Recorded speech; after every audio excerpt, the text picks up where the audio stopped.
नमस्कार सभी साथियों को, सभी को राम राम खम्मा गणी। कुचामन ऑनलाइन क्लासेज यूट्यूब परिवार में आप सभी का हार्दिक अभिनंदन है।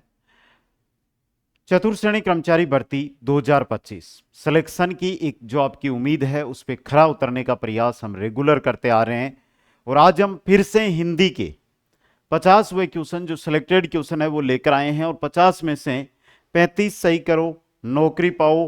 और यहां पर यह बताना होगा, ये परसों भी मैं वीडियो लेकर आया था, कल भी वीडियो लेकर आया था हिंदी का, आज फिर वीडियो लेकर आ रहा हूं। बस इतना बताना है कि रियल में और सच्चाई के साथ आपको ये वीडियो लग कैसे रहे हैं। साथ में मैथ के भी वीडियो आ रहे हैं, तो मैथ के वीडियो भी आप अटेंड करते रहिएगा। ये नहीं कि आप मैथ वाले वीडियो देखना ही छोड़ दें, उनको भी साथ में अटेंड करते रहिएगा दोस्तों। तो 50 क्वेश्चन है, 15 मिनट का मैं आपसे समय यहां पे लूंगा। 15 मिनट में ये 50 क्वेश्चन देखूंगा और आपको सच्चाई ये बतानी है कि जो 50 क्वेश्चन मैंने इस वीडियो में लिए हैं इनमें से क्या आप 35 प्लस क्वेश्चन सही कर पाते हो। एक बार तो यहां पर अपना जज्बा बता दो कमेंट करके कि सर मैं अभी वीडियो की शुरुआत में हूं और मैं पहले ही बोल रहा हूं कि 35 प्लस क्वेश्चन तो मेरे सही निकलेंगे। फिर अंत में हम देखेंगे दोस्तों। बेसिक पहला क्वेश्चन लीजिएगा। वह सिद्धांत जो हर वस्तु को नश्वर मानता है के लिए प्रयुक्त एकल शब्द है। वह सिद्धांत जो हर वस्तु को नश्वर मानता है उसे कहते हैं अनित्यवादी। क्या कहते हैं? अनित्यवादी कहा जाता है दोस्तों। क्वेश्चन नंबर 2 देखिएगा। निम्न में से किस वाक्यांश के लिए अदितय का शब्द प्रयुक्त होता है? अदितय का, उपतय का, दो चीजें होती है। जैसे कि ये कोई पहाड़ है, समझ गए? उपतय का भूमि को कहते हैं इस भूमि को, और अदितय का भूमि कहते हैं इसको। तो पहाड़ के ऊपर की समतल भूमि क्या कहलाएगी? आपकी अदितय का कहलाएगी। क्वेश्चन नंबर 3 है। घूमने फिरने वाले साधु के लिए प्रयुक्त एकल शब्द है। गुमंतु, गुमक्कड़, यायावर या परिवारजक। घूमने फिरने वाले जो साधु होते हैं उन्हें कहते हैं परिव्राजक। क्या कहा जाता है? परिव्राजक दोस्तों। नेक्स्ट क्वेश्चन देखिएगा। निम्नलिखित में से किस वाक्यांश के लिए एक शब्द पत्ते प्रयुक्त होता है? राह में चलने वाले हमसफर, पथ में आने वाली बाधाएं, जो भोजन रोगी के लिए निषिद्ध हो, जो भोजन रोगी के लिए उचित हो। यहां पर जब बात आएगी पत्ते की तो आपका दिमाग जाएगा पथ रास्ते पर, लेकिन वो हो जाएगा आपका गलत। इसका अर्थ होता है जो भोजन रोगी के लिए उचित हो उसे पत्ते भोजन कहा जाता है। नेक्स्ट है सूची 1 और सूची 2 को आपको यहां पर क्या करना है? सुमेलित करना है। पहला क्वेश्चन, पहला ऑप्शन ए में देखिएगा। जिसके शेखर पर चंद्र हो तो चंद्रशेखर क्या होगा? चंद्रशेखर होगा। विष्णु का उपासक कहलाएगा वैष्णव। विष्णु का उपासक वैष्णव। जो सर्वशक्ति संपन्न हो, सर्वशक्तिमान। और शिव का उपासक शिव, शिव का उपासक शिव कहलाता है। तो 3 4 थोड़ा ध्यान से देखिएगा। 3 4 2 1 ऑप्शन ए यहां पे आपका क्या रहेगा? सही रहेगा। क्वेश्चन नंबर 6 देखिएगा। गई मांगने पूत, गई मांगने पूत खो आई बरतार। गई मांगने पूत खो आई बरतार। तो झूठ और परचपंच रचना। मदद न दे सके तो मधुर व्यवहार तो करें। थोड़े लाभ के चक्कर में गांठ की पूंजी भी गवा बैठना। तो सही यहां पे रहेगा थोड़े लाभ के चक्कर में गांठ की पूंजी भी। भाई पूत को मांगने गई थी और भरतार भी उन्होंने ही रख लिया, समझ गए? तो थोड़ी पूंजी के चक्कर में अधिक नुकसान करवा लेना। चोटी का पसीना एड़ी तक आना। मेहनत करोगे तो चोटी का पसीना एड़ी तक आएगा। लाइब्रेरी में बैठे हो, लाइट चली गई है, एसी बंद हो गई है, तो जट से बाहर चले आते हो। क्यों भाई? पंखा तो चल रहा होगा इन्वर्टर से, तो उससे तो आप पढ़ाई कर सकते हो, लेकिन पसीना आता है और जो ये पसीना लेकर आएगा वो सफलता को प्राप्त करेगा। तो कठोर परिश्रम करना। क्वेश्चन नंबर 8 है। मोरी की ईंट चौबारे पर, मोरी की ईंट चौबारे पर। लोकोक्ति का भावार्थ होगा श्रद्धा से विश्वास उत्पन्न होता है, सीमित सामर्थ्य होना, ओछा व्यक्ति ज्यादा इतराता है, तुच्छ व्यक्ति को सम्मान देना। तुच्छ व्यक्ति को क्या करना? सम्मान देना। नेक्स्ट है, भेड़ पर ऊन कोई नहीं छोड़ता। भेड़ पर ऊन कोई नहीं छोड़ता। जो वर्तमान में दुर्बल व्यक्ति है उसका हर कोई शोषण करता है भाई, जैसे निर्बल का हर कोई शोषण करता है। ऑप्शन ए आपका सही रहेगा। क्वेश्चन नंबर 10 देखिएगा, दमड़ी की आंडी भी ठोट बजाकर लेते हैं, लोकोक्ति का भावार्थ है। दमड़ी की हांडी भी ठोक बजा कर लेते हैं, छोटी चीज को भी देखभाल कर लेते हैं, या देख कर सही परख कर कोई भी चीज होती है उसे लिया जाता है। नेक्स्ट क्वेश्चन, उससे पहले मात्र 99 रुपए के अंदर चतुर्थ श्रेणी कर्मचारी भर्ती शेड्यूल आधारित टेस्ट सीरीज, जिसमें टॉपिक टेस्ट 40, मेजर टेस्ट 25, कुल आपके टेस्ट रहेंगे 65। कुचामन ऑनलाइन क्लासेज ऐप पर है। अब ये जो समय है आपका, ये अपनी तैयारी को परखने का समय है, तो ये सीमित समय के लिए आपके पास ऑफर है, जाकर चतुर्थ श्रेणी कर्मचारी की ये शेड्यूल आधारित टेस्ट सीरीज जरूर ज्वाइन कर लें। ये पुष्प बड़ा सुंदर है, वाक्य में अशुद्धि है। यह पुष्प बहुत सुंदर है, मतलब विशेषण संबंधी अशुद्धि यहां पर प्रकट हो रही है। क्वेश्चन नंबर 12 देखिएगा, निम्नलिखित वाक्यों में से शुद्ध वाक्य कौन सा है? मुझे पाठ याद करना है, मुझको पाठ याद करना है, मेरे को पाठ याद करना है, मेरे को याद पाठ करना है। शुद्ध वाक्य की बात करूं तो ऑप्शन बी वाला रहेगा, मुझको पाठ याद करना है। क्वेश्चन नंबर 13, इनमें व्याकरण की दृष्टि से शुद्ध वाक्य, दिल्ली में अनेक दर्शनीय स्थल देखने योग्य। दर्शनीय स्थल घूमने योग्य, भ्रमण योग्य हैं। यह डिब्बा केवल मात्र महिलाओं के लिए आरक्षित है। यह डब्बा मात्र या तो केवल महिलाओं के लिए या मात्र महिलाओं के लिए, दोनों की जरूरत नहीं है। शीघ्र ही वह आंदोलन देशव्यापी हो गया, बिजोलिया किसान आंदोलन। कौन सा? बिजोलिया। आज की वर्तमान स्थिति में देश असमंजस में नहीं है, देश के लोग असमंजस में हैं। अगला क्वेश्चन देखिएगा, इनमें व्याकरण की दृष्टि से कौन सा वाक्य सही है?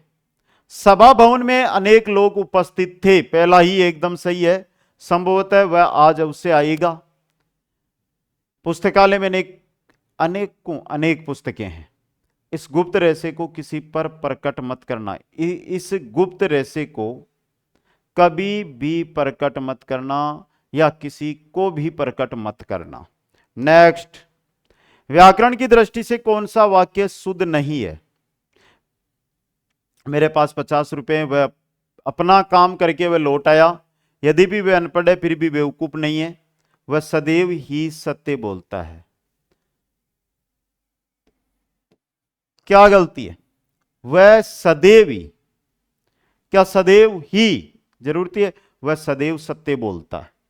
नेक्स्ट क्वेश्चन, किस वाक्य में क्रिया संबंधी अशुद्धि है? सर्वत्र आधुनिकीकरण करना ठीक नहीं। बच्चा दूध पीकर सो गया, आयोजकों ने अतिथियों को धन्यवाद दिया, कुत्ते जोर जोर से भौंक रहे थे। तो यहां पर देखिएगा,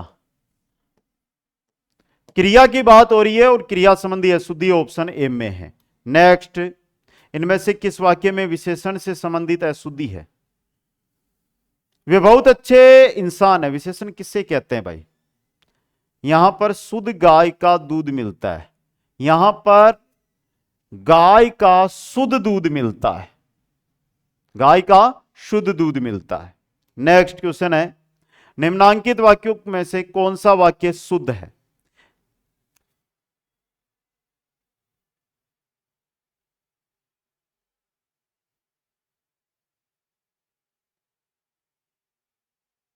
यह दवा रोग को समूल नष्ट कर देगी, यह शुद्ध है, बाकी में कहीं ना कहीं अशुद्धि डाली गई है। नेक्स्ट, करुण शब्द का विलोम क्या होता है? निठुर, निर्दय, कठोर, निष्ठुर। करुण का विलोम निष्ठुर। क्वेश्चन नंबर 20, मृषण शब्द का विलोम प्रतिरूप, नश्वर, ऐच्छिक, रुक्ष। मृषण शब्द का विलोम रुक्ष। नेक्स्ट, निम्न में से क्षणिक का विलोम होगा विश्वासत। ससीवस्त, कुश्वास्वत, अपस्वास्त, ससीवित। ये क्या होगा? क्षणिक का विलोम। क्वेश्चन 22 है, निम्न में से विभव का विलोम शब्द। एक शब्द दिया है विभव और पूछा है कि विभव का विलोम क्या होता है, तो विभव का विलोम होता है पराभव। क्या होता है? पराभव। नेक्स्ट क्वेश्चन देखिएगा, अगला क्वेश्चन आपके सामने आ रहा है, अनुरक्ति शब्द का विलोम होगा अनु का वी। अनु का वी विलोम होता है, तो अनुरक्ति विरक्ति, अनुरक्ति का विरक्ति। क्वेश्चन नंबर 24 है, निम्नलिखित में से कौन सा विलोम युग्म गलत है? ग्राम्य, भाई ये हम पढ़ते हैं कि ये ग्राम्य संस्कृति थी, तो कोई नगरीय संस्कृति, शहरी संस्कृति है, क्या उसे हम ये सौम्य संस्कृति बोलेंगे? नहीं बोलेंगे। तो ग्राम्य का विलोम क्या होगा, एक बार कमेंट करिएगा। क्वेश्चन नंबर 25 देखिएगा, निम्नलिखित में से गलत विलोम युग्म है। गौरव, लाघव, न्यून, अधिक, कम कैसे होगा? ये तो समानार्थी हो गया। स्थूलकाय, कृशकाय, यौवन, जरा, ये तीनों भी आपके क्या है? एकदम सही रहने वाले हैं दोस्तों।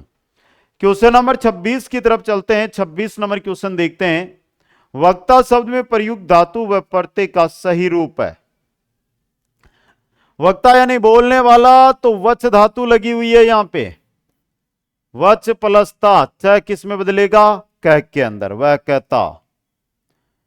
ऊंतावाचक तदित प्रत्यय से बना शब्द, ऊंतावाचक पिछड़ा होगा। नेक्स्ट है, निम्नलिखित में से संस्कृत प्रत्यय से बना शब्द नहीं है। प्रभावती, दिनकर, शैलजा, नकेल नहीं है भाई। कौन सा नहीं है? नकेल। क्वेश्चन नंबर 29, निम्नलिखित में से किस शब्द में कर्णवाचक कृत प्रत्यय? कथनीय, मिलाप, खिलाड़ी, बेलन, कर्णवाचक कृत प्रत्यय। क्वेश्चन नंबर 30, निम्नांकित में से हिंदी प्रत्यय से बना शब्द है। एल, गुसेल, एल गुस्सा प्लस एल। अगला क्वेश्चन, उपसर्ग का अर्थ क्या होता है? पास। उपसर्ग का अर्थ क्या होता है? सॉरी, उप उपसर्ग का अर्थ होता है पास। नेक्स्ट, निम्न में से हिंदी का उपसर्ग है औ, शु, चिर, सम, तो चिर जो उपसर्ग है यह हिंदी का उपसर्ग होता है। उत्सादन शब्द में मूल शब्द व उपसर्ग है। उत्सादन शब्द में मूल शब्द व उपसर्ग, उत प्लस साधन, तो उद प्लस साधन। क्या होगा? उद प्लस साधन। क्वेश्चन नंबर 34 है, सुशिक्षित और शवच शब्दों में से कौन से या कौन कौन से उपसर्ग का प्रयोग हुआ है?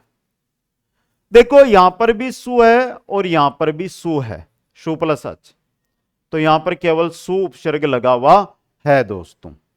क्वेश्चन नंबर 35, बाइज्जत शब्द में कौन सी भाषा का उपसर्ग प्रयुक्त हुआ है? बा।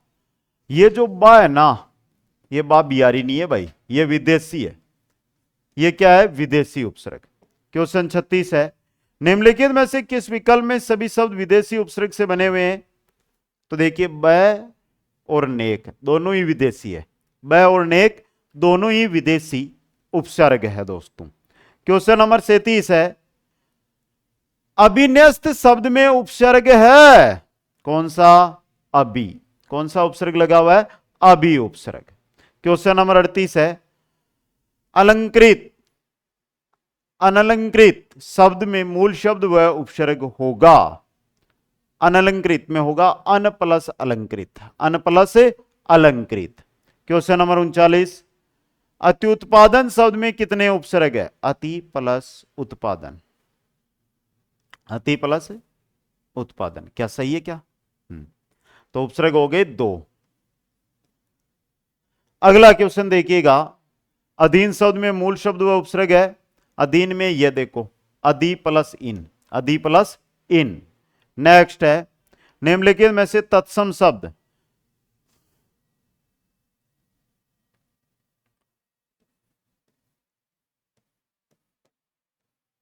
आदित्यवार है, ये तत्सम शब्द है दोस्तों, तो 41 में ऑप्शन ए सही रहेगा। क्वेश्चन नंबर 42, निम्नलिखित में से तत्सम शब्द है इमली, अम्लिका, आम्लिका, अम्लका, अम्लिका जो शब्द है ये क्या है? तत्सम शब्द होता है। क्वेश्चन नंबर 43, निम्नलिखित में से तत्सम इक, इक, इक्सु, इक्षय, इक्षु क्या है? तत्सम है। क्वेश्चन नंबर 44, निम्नलिखित में से तत्सम शब्द है। उल्लू को तत्सम शब्द बनाएंगे तो उल्लूक बनेगा। क्या बनेगा? उल्लूक। नेक्स्ट क्वेश्चन है, निम्नलिखित में से कौन सा तद्भव शब्द नहीं है? राय, खेत, दाइना, कवि। कवि तद्भव नहीं है भाई। कवि क्या नहीं है? तद्भव शब्द नहीं, तत्सम होगा। क्वेश्चन नंबर 46, निम्नलिखित में से कौन सा शब्द देसी है? बहु, दही, आज, पगड़ी। पगड़ी क्या है? देसी भाषा का शब्द है। क्वेश्चन नंबर 47, निम्नलिखित में से तत्सम शब्द है। उल्लूखल। उल्लूखल तत्सम शब्द है। क्वेश्चन नंबर 48, निम्नलिखित में से कौन सा शब्द विदेशी है? उपस्थित, शिक्षक, छात्र, स्कूल। स्कूल क्या है आपका? विदेशी शब्द है। स्कूल क्या है? विदेशी शब्द होगा दोस्तों। क्वेश्चन नंबर 49, निम्नलिखित में से कौन सा शब्द विदेशी नहीं है? टिकट, कूपन, फीस, प्रवेश।